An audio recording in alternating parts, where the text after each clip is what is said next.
अपने साथियों के साथ आगे की तरफ बढ़ रहा होता है। रास्ते में एक ब्रिज आता है जहाँ पर पुलिस उनका रास्ता रोक लेती है और इसके बाद चिंपैंजीज और पुलिस के बीच में एक बहुत बड़ी फाइट होती है। हालांकि सीजर का मकसद इंसानों को चोट पहुंचाना नहीं था, बल्कि अपने चिंपैंजी भाइयों को आजाद करके उन्हें रेडवुड जंगल तक पहुंचाना था। उनके ऊपर हेलीकॉप्टर से हमला किया जाता है और जब सीजर को नुकसान पहुंचने वाला होता है तो तभी वहां पर एक गोरिल्ला हेलीकॉप्टर के ऊपर कूद जाता है और हेलीकॉप्टर को क्रैश कर देता है, जिससे उसकी जान चली जाती है। और तभी वहां पर कोबा नामी चिंपैंजी आता है। कोबा वही चिंपैंजी है जिसकी बॉडी पर लैब में एक्सपेरिमेंट किया गया था, जो उस आदमी को मार देता है जो हेलीकॉप्टर से उन पर गोलियां चला रहा था। यहाँ जब एक गोरिल्ला पुलिस वाले को चीरने वाला था तब सीजर उसे रोक लेता है, क्योंकि सीजर पुलिस वालों को रोकना चाहता था, उन्हें मारना नहीं। अब ये सब के सब ब्रिज को क्रॉस कर रेडवुड पार्क पहुंच जाते हैं, जहाँ पर विल भी कुछ देर में पहुंच जाता है। वो सीजर को आवाजें देने लगता है। इस दौरान एक दूसरा चिंपैंजी विल पर हमला करने वाला होता है कि तभी सीजर उसे रोकता है। विल सीजर से कहता है कि तुम मेरे साथ घर चलो, नाराजगी छोड़ दो, नहीं तो पुलिस तुम सबको मार देगी। सीजर विल को अपने गले लगाता है और उसके कान में कहता है कि अब यही मेरा घर है। और विल समझ जाता है कि सीजर को उसकी दुनिया मिल चुकी है, वह उसके साथ लौट कर नहीं आएगा। विल सीजर से कहता है ठीक है, ये तुम्हारी जिंदगी है, जी लो इसे। जिसके बाद विल सीजर को यहीं छोड़कर चला जाता है। अब सीजर और उसके साथियों की यह एक नई दुनिया है और सीजर इन सबका लीडर है। वहीं हमें विल के पड़ोसी को दिखाया जाता है जिसकी उंगली सीजर ने काटी थी और अचानक उसकी नाक से खून निकलने लगता है। दरअसल फ्रैंकलिन, जो विल का कोलीग था जिसने एक्सपेरिमेंट के दौरान गैस इनहेल कर ली थी, वो ये सब कुछ बताने के लिए विल के घर आया था। लेकिन विल घर पर न होने की वजह से फ्रैंकलिन उसके पड़ोसी के पास गया। अचानक उसे खांसी आई जिससे खून के छींटे उसके ऊपर गिर गए और अब ये भी उस वायरस से इन्फेक्टेड है। दरअसल ये एक पायलट होता है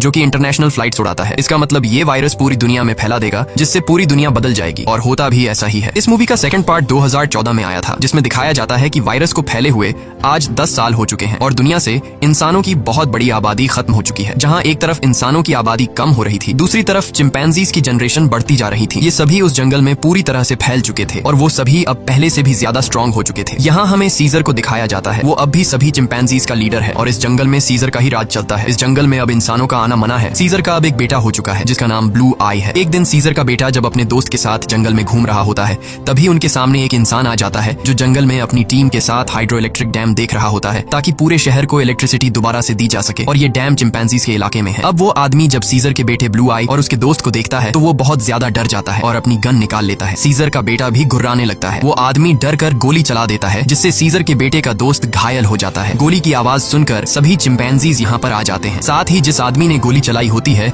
उसके साथी भी आ जाते हैं जो यहाँ पर डैम ढूंढ रहे होते हैं। चिंपैंजीज उन्हें मारना चाहते हैं। वो सब उन लोगों पर बहुत ज्यादा गुस्सा होते हैं। तभी इंसानों के ग्रुप का लीडर आगे आता है जिसका नाम मैल्कम है। वो सीजर से बात करता है। वो उसे बताता है कि हम यहाँ पर किसी को नुकसान पहुंचाने के लिए नहीं आए, हम तो बस यहाँ सिर्फ शहर की बिजली ठीक करने के लिए डैम ढूंढ रहे हैं। सीजर उससे कहता है चलो ठीक है, इस बार तुम आ गए, लेकिन दोबारा यहाँ पर मत आना, तुम सब यहाँ से चले जाओ। अब वो सब के सब यहाँ से चले जाते हैं और इन्हीं चिंपैंजीज में जो कोबा होता है, जिसके ऊपर कभी इंसानों ने एक्सपेरिमेंट्स किए थे, जो इंसानों से बहुत ज्यादा नफरत करता है, वो सभी चिंपैंजीज से कहता है कि इंसान दोबारा से हमारे इलाके में आ गए हैं, वो हमें फिर से नुकसान पहुंचाएंगे, इसलिए इंसानों को हमें अपनी ताकत दिखानी होगी। और सीजर भी अब उसकी बातों में आ जाता है और ये सब तय करते हैं कि ये इंसानों की बस्ती में जाएंगे।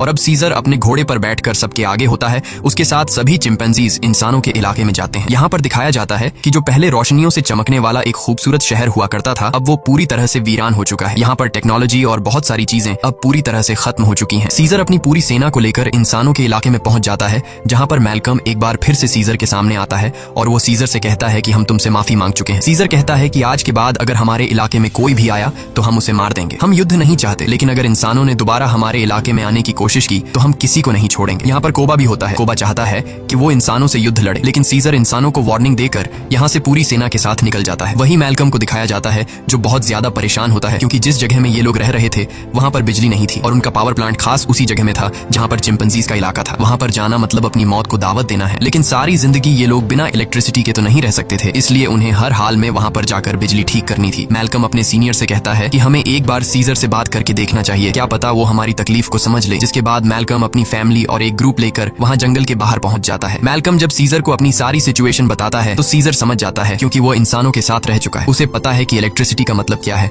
और इंसानों के लिए वो कितनी जरूरी है। सीजर कहता है ठीक है, तुम लोग अंदर आ सकते हो, मगर एक शर्त पर, तुम्हें सारे हथियार हमारे हवाले करने होंगे। मैल्कम मान जाता है और अब अपनी टीम के साथ वो उस जगह पहुंच जाता है जहां पर पावर प्लांट है और इसके बाद ये लोग वहां पर काम करना शुरू कर देते हैं। मैल्कम की वाइफ और उसका बेटा चिंपैंजीज के बच्चों से बहुत जल्दी घुल मिल जाते हैं और जब ये लोग पावर प्लांट पर काम कर रहे होते हैं तभी एक चिंपैंजी को वहां पर छुपी हुई एक गन मिलती है और वो गन सीधा वो लेकर जाता है सीजर के पास। और जब सीजर को पता चलता है कि इंसान अपने साथ छुपाकर यहाँ पर गन लाए हैं तो उसका गुस्सा एक बार फिर से भड़क जाता है और वो मैल्कम और उसके साथियों से कहता है तुम जंगल छोड़कर चले जाओ। लेकिन तभी सीजर को पता चलता है कि उसकी पत्नी, जो बहुत लंबे समय से बीमार थी, मैल्कम की पत्नी ने उसे दवा दी थी, जिससे अब वो पूरी तरह से ठीक हो गई। ये देखकर सीजर इंसानों को को एक और मौका देता है। वो कहता है तुम्हारे पास एक दिन और है, तुम इस पूरे पावर प्लांट को ठीक कर सकते हो और इसके बाद यहाँ से चले जाना। दरअसल मैल्कम का एक साथी जो कभी एक पुलिस ऑफिसर हुआ करता था, उसे चिंपैंजीज पर बिल्कुल भरोसा नहीं है। वो उनसे नफरत करता है और वो यहाँ पर गन्स लेकर आया होता है। उनके पास और भी गन्स होते हैं और जब ये लोग गन्स एक दूसरे को पास कर रहे होते हैं तो ऊपर से कोबा देख लेता है। कोबा गुस्से से लाल हो जाता है कि ये इंसान तो बिल्कुल भी भरोसे के लायक नहीं है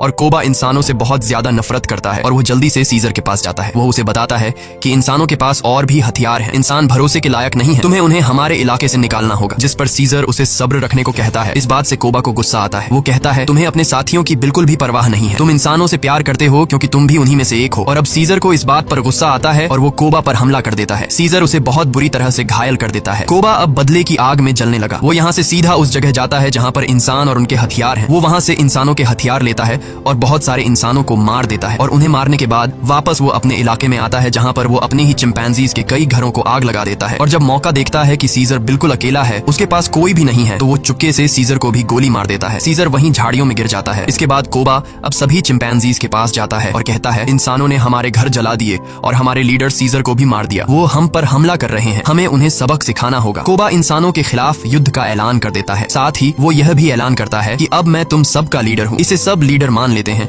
और इंसानों से युद्ध लड़ने के लिए तैयार हो जाते हैं। दूसरी तरफ इंसानों को दिखाया जाता है जहाँ उनके घरों में अब लाइट आ चुकी होती है क्योंकि पावर प्लांट ठीक हो चुका है। वो सब एक साथ मिलकर एंजॉय कर रहे होते हैं। वहीं कोबा अपनी पूरी सेना के साथ उस जगह पहुंच जाता है जहाँ पर इंसानों के हथियार हैं। सबसे पहले ये चिंपैंजीज इंसानों के हथियार को लूटते हैं और इसके बाद उन्हीं हथियारों से इंसानों के ऊपर हमला कर देते हैं। कई इंसानों को मार दिया जाता है। यहाँ पर वो छोटा चिंपैंजी भी होता है जिसे जंगल में एक इंसान ने गोली मारी थी और अब कोबा उसे हथियार देता है और कहता है तुम्हें इंसानों को मारना होगा, पर वो मना कर देता है क्योंकि सीजर ने उसे सिखाया था कि कभी भी किसी भी इंसान पर बिना वजह हमला मत करना। और जब वो बच्चा कोबा का ऑर्डर नहीं मानता तो कोबा उसे मार देता है। साथ ही जो चिंपैंजीज उसका हुक्म नहीं मानते वो उन्हें कैद कर लेता है। वही जंगल में मैल्कम और उसकी वाइफ शहर की तरफ आ रहे होते हैं। तभी वहाँ पर उन्हें सीजर दिखता है जो बहुत बुरी तरह से घायल होता है। वो सीजर को अपनी गाड़ी में बैठाकर अपने घर ले आते हैं। वो उसका ट्रीटमेंट करते हैं और सीजर का अच्छी तरह से ख्याल रखते हैं जिससे सीजर की जान में दोबारा जान आ जाती है। सीजर के होश में आने के बाद वो उन्हें बताता है कि मेरे पर हमला मेरे साथी ने किया है जिसका नाम है कोबा। मैल्कम को भी यहाँ पर पूरी बात समझ में आ जाती है। सीजर पूरी तरह से ठीक नहीं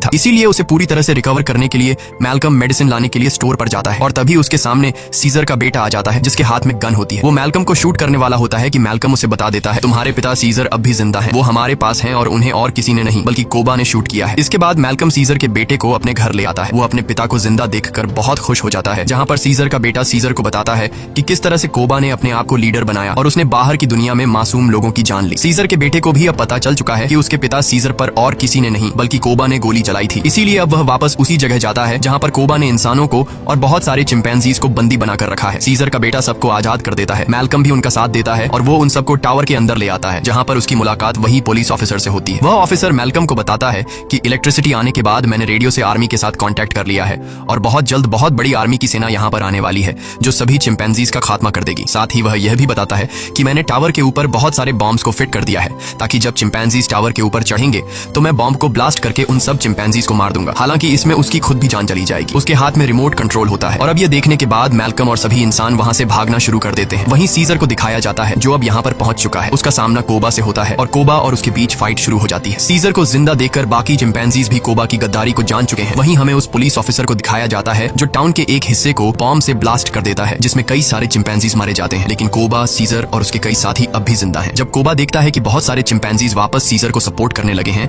तो वह उन सब पर गोलियां चलाना शुरू कर देता है। तभी सीजर काफी ऊंचाई से कोबा पर हमला कर देता है और उसे बिल्डिंग से नीचे धकेल देता है। कोबा लोहे की रॉड से लटक जाता है। अब वह सीजर से कहता है प्लीज मुझे बचा लो, जिसके बाद सीजर उसका हाथ पकड़ लेता है, लेकिन कोबा ने जो किया है उसे माफ नहीं किया जा सकता। इसीलिए सीजर उसका हाथ छोड़कर उसे नीचे गिरा देता है जिससे उसकी मौत हो जाती है। और अब मैल्कम और सीजर एक दूसरे के सामने होते हैं। ये दोनों एक दूसरे से हाथ मिलाते हैं, यानी कि यह दोनों अब अच्छे दोस्त हैं जैसे कभी सीजर विल का हुआ करता था। मैल्कम सीजर को बताता है कि बहुत जल्दी यहाँ पर आर्मी आने वाली है, तुम सबको यहाँ से निकलना होगा ताकि इस जंग को रोका जा सके। सीजर कहता है कि अब इंसानों और चिंपैंजीज के बीच जो वॉर है उसे कभी खत्म नहीं किया जा सकता। इसी के साथ यह कहानी खत्म हो जाती है।